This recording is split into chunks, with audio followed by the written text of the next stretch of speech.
Hello යාළුවනේ ඔන්න අද මගේ කෑම පිඟාම් වීඩියෝ එකේ ඊළඟ එක. අද මං හදලා තියෙන්නේ රතුපත් උයලා තියෙනවා ඇඟටත් පුළ නිසා. අද මට කෙහෙල් කොලයක් හම්බුණා.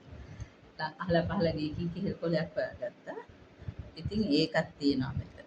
ඒකට තමයි මම අද බත් එක බෙදාගන්නේ. ඊළඟට මං අද හදලා තියෙනවා මාළු කියලා. කෙලවල්ලු මාළු මිරිසට ඔයලා තියෙනවා.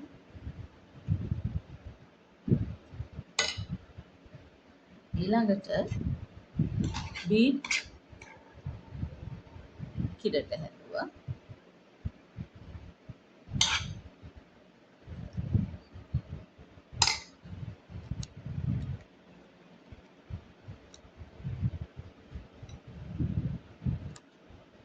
ඊළඟට වෙනස් ටේස්ට් එකට මං හාල් මැස්සු ටිකක් තෙල් ගාගත්තා. මාළු මිරිස් ටිකක් එහෙම දාලා හාල් මැස්සු තෙල් දැම්මා.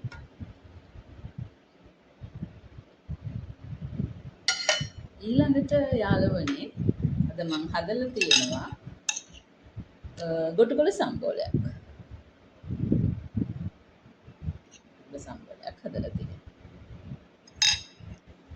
ඊළඟට මම කරවිල ටිකක් හැදුවා. ඒක අමුවෙන් ගත්තේ කරවිල.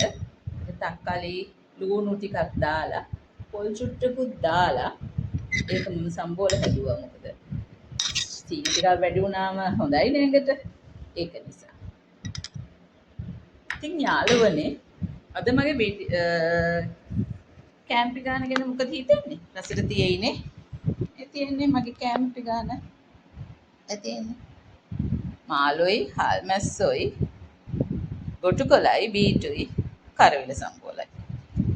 ඉතින් යාළුවනේ ඔයගලන්ට ආදරේ.